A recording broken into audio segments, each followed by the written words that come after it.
Bismillahirrahmanirrahim. Assalamualaikum warahmatullahi wabarakatuh. Alhamdulillahi rabbil alamin. Wabihi nasta'inu ala umuri dunya waddin. Wassalatu wassalamu ala asrafil anbiya wal mursalin wa ala alihi wa sahbihi ajma'in, amma ba'd.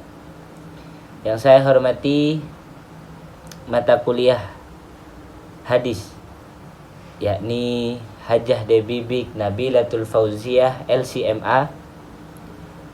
Sebelumnya saya di sini ingin memaparkan hadis tentang kepemimpinan perempuan.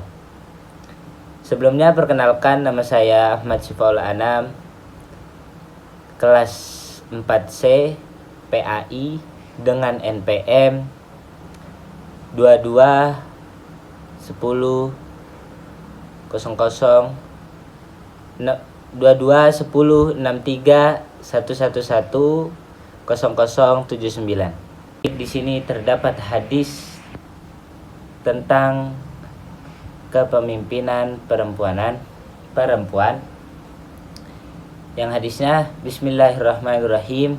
Haddatsana Utsman bin Haythami haddatsana Aufun anil Hasani an Abi Bakrah qala laqad nafa'ani Allahu bi kalimatin sami'tuha min Rasulillahi sallallahu alaihi wasallam ayyamal jamali ba'da ma qidatun annal haqqa bi ashabil jamali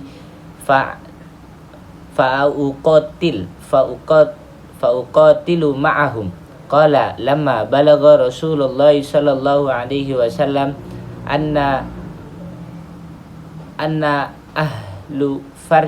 ahla farsha qad mallakum alaihim binta Kisra qala la yufliha qaumun walau amrahum imra'atan, rawahul Bukhari. Yang artinya Utsman bin Al-Haisam telah menceritakan kepada kami, Auf telah menceritakan kepada kami dari Al-Hasan dari Abu Bakrah mengatakan, Allah memberikan manfaat kepadaku dengan kalimat yang aku dengar dari Rasulullah sallallahu alaihi wasallam.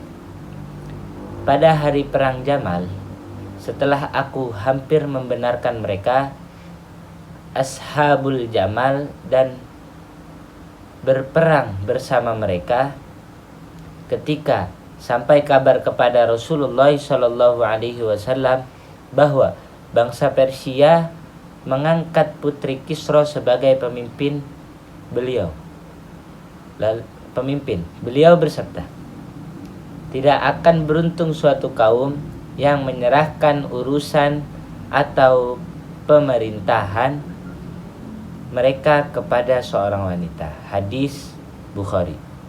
Hadis tersebut diriwayatkan oleh Imam Bukhari, Tirmizi, An-Nasa'i, dan Imam Ahmad bin Hanbal dalam musnadnya. Secara status hadisnya sendiri, para ulama menyepakati bahwa itu sahih, berkualitas sahih. Hadis ini muncul pada tahun 9 Hijriah dan diucapkan oleh Nabi Muhammad sallallahu alaihi wasallam ketika mendengar seorang perempuan di tanah Persia, Buaran binti Syairawai, menjabat sebagai pemimpin atau ratu. Sebagaimana tradisi yang telah turun-temurun dianutnya, pemimpin negara yang menggantikan pemimpin sebelumnya selalu lelaki, tidak pernah sekalipun perempuan. Hal ini dikarenakan saudara laki-lakinya yang digadang terbunuh dalam sebuah tragedi perebutan kekuasaan. Nah, di hadis ini pun adapun sanadnya itu dari Utsman bin Haisam, dari Auf, dari Hasan, dari Abi Bakrah, lalu yang terakhir dari Rasulullah sallallahu alaihi wasallam. Lalu selanjutnya matanya ada pada ayyuflikha qaumu walau imra'atan. Dan yang terakhir mukharijnya adalah hadis Bukhari. Menurut pandangan ulama, menurut Al-Khatami, Hadis ini mengisyaratkan perempuan tidak boleh menjadi seorang pemimpin atau seorang hakim.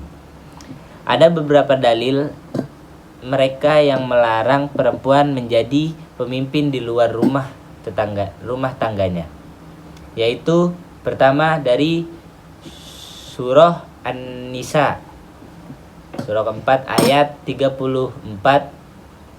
Kedua, hadis Nabi Muhammad SAW yang menyatakan perempuan kurang cerdas dibandingkan laki-laki. Ketiga, ada hadis lan yufliho qaumu walau amrohul imro'atan. Ketiga dalil tersebut saling terkait dalam memperkuat argumentasi ketidakbolehan perempuan memegang kepemimpinan. Dengan alasan lain, baik ayat maupun hadis tersebut mengisyaratkan kepemimpinan hanya untuk laki-laki dan menegaskan keharusan perempuan mengakui kepemimpinan ini. Pandangan ulama dari Yusuf Al-Qadrawi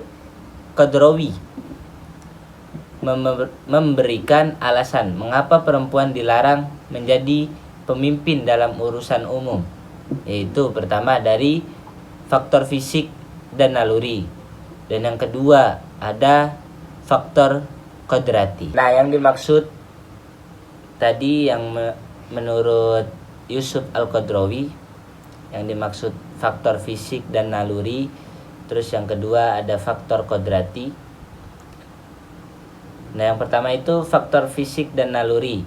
Perempuan diciptakan untuk mengembangkan tugas keibuan, mengasuh dan mendidik anak. Itulah sebabnya perempuan memiliki perasaan yang peka dan emosional. Dengan naluri kewanitaan ini, wanita biasanya menonjolkan perasaan emosi daripada penalaran dan hikmah. Dan yang kedua, ada faktor kodrati.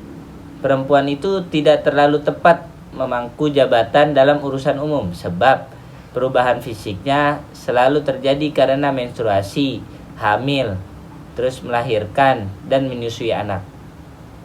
Semua ini membuat fisik atau psikis pemikiran perempuan tidak mampu mengemban tugasnya di luar rumah tangga.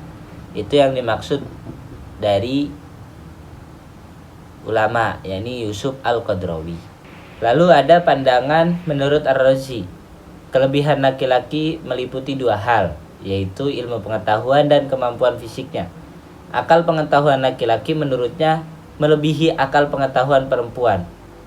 Dan untuk pekerjaan-pekerjaan yang keras, laki-laki lebih sempurna daripada perempuan.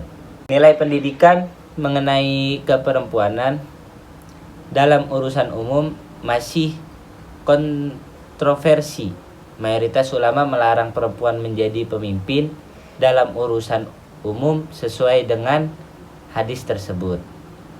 Tapi di lain pihak, ada ulama lain yang memperbolehkan perempuan menjadi pemimpin di luar rumah tangganya. Karena Al-Quran memberikan isyarat perempuan pun bisa menjadi pemimpin, bukan hanya laki-laki. Oleh karena itu, sebagian ulama memperbolehkan kepemimpinan perempuan secara umum jika mereka memiliki kemampuan untuk melaksanakan amanah tersebut. Dengan demikian, Islam tidak melarang perempuan menjadi pemimpin dalam urusan umum, bahkan menjadi kepala negara. Yang penting, dia mampu melaksanakan tanggung jawab tersebut. Tapi dengan catatan jika tidak ada laki-laki yang sanggup mengemban jabatan tersebut. Oleh karena itu, hadis tersebut harus dipahami secara kontekstual, karena kandungan petunjuknya bersifat temporal. Baik, sekian pemaparan dari saya. Kurang lebihnya mohon maaf. Assalamualaikum warahmatullahi wabarakatuh.